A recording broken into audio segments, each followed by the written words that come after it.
Good afternoon, all of you. Myself Gitanli Chandrakar, and today's my topic is Jacobi's theorem from subject partial differential equation and mechanics, unit 5. So let's start.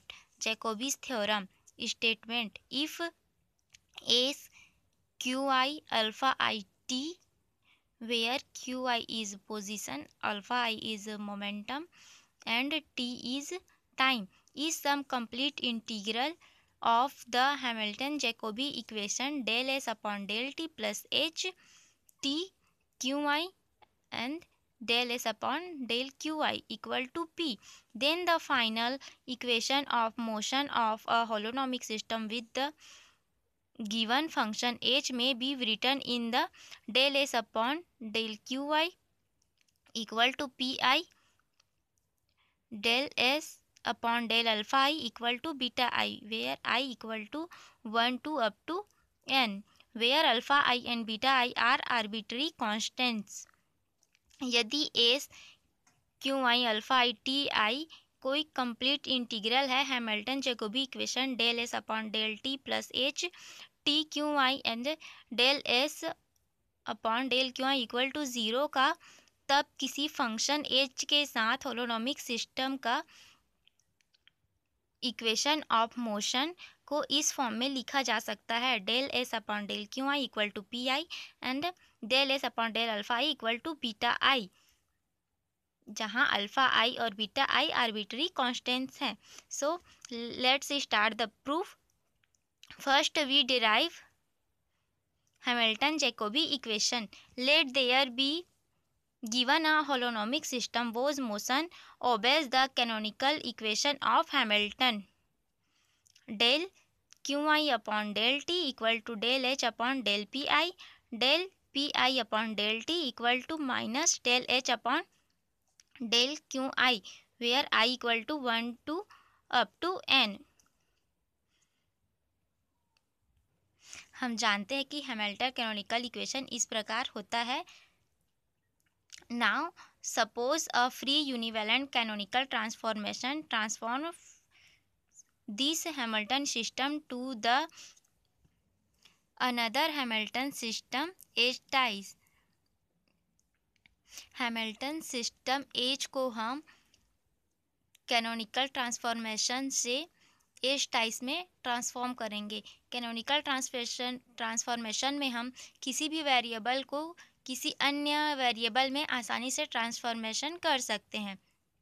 Which satisfying D Q I ties upon D T equal to del H ties upon del P I ties and D P I ties upon D T equal to minus D H ties upon del Q I ties, where I equal to 1 to up to n. Equation 2 where H ties is identically zero. यदि हम यहाँ पे equation 2 में h को या system h में time t को constant रखते हैं तो h टाइस का वैल्यू आइडेंटिकली ज़ीरो आ जाता है. Then from equation 2 and third, यदि इक्वेशन थर्ड का वैल्यू लेके 2 में पुट करने के बाद उसे इंटीग्रेट किया जाए तो क्यू आई टाइस का वैल्यू कांस्टेंट आएगा जो कि अल्फ़ा आई लिए हैं, और पी आई टाइस का वैल्यू भी कांस्टेंट आएगा जिसे हम बीटा आई लिए हैं, जहाँ पे अल्फ़ा आई और बीटा आई जो है वो आर्बिट्री कांस्टेंट्स है. Now from canonical transformation q I times equal to q I times t Q i p i and P I times equal to p I times t Q i and P i, where I equal to 1 to up to n. Equation 5, we can express q y p i as functions of t alpha k beta k, where k equal to up to n. That is, we can find all the solutions of the system of equation 1.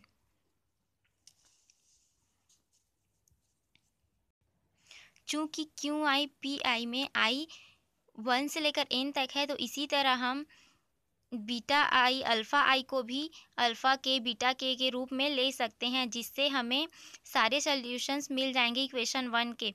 Hence from the properties of generating function there exists a function h t qi tie such that it is necessary and sufficient that the equation del s upon del t plus h t qi pi equal to 0. Equation 6.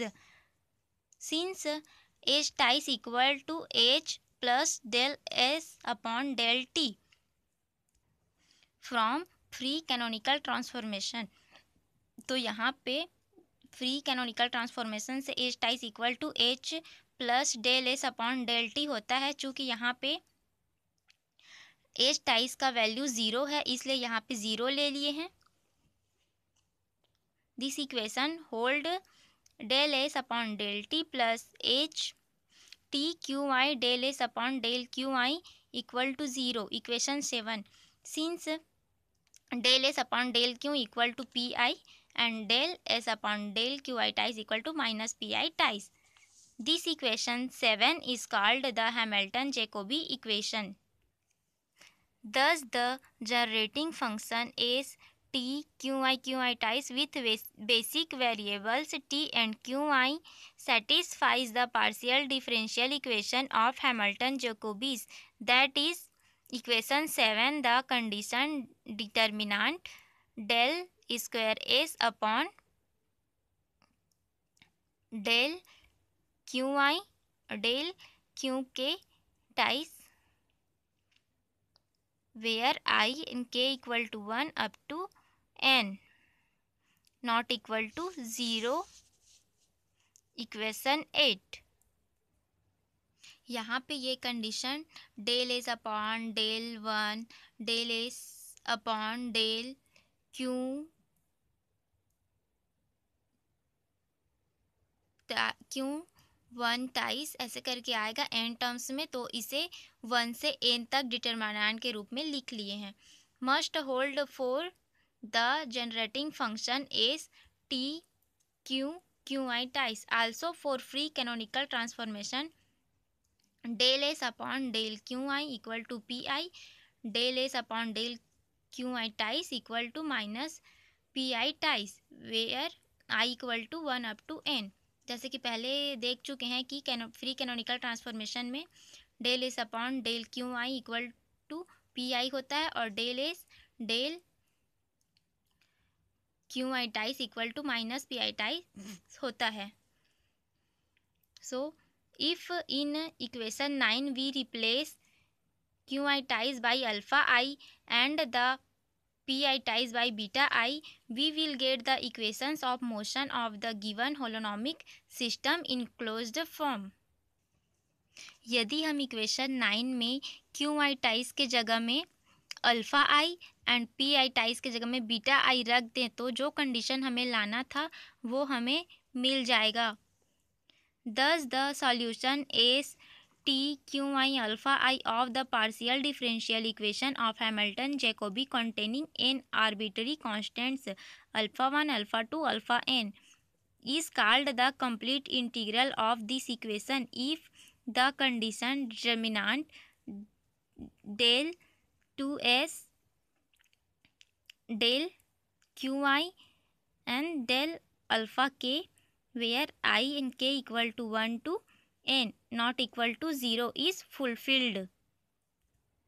जो equation 8 है वहाँ पे यदि हम Q के टाइस के जगह में अल्फ़ा के ले लें, जहाँ अल्फ़ा की value alpha 1, alpha 2, alpha n up to हो, तो वह कंप्लीट इंटीग्रल का इक्वेशन कहलाएगा, जो कि इस प्रकार होगा। Determinant del square S upon del Q I to del alpha k where I and k equal to 1 to n not equal to 0 is fulfilled.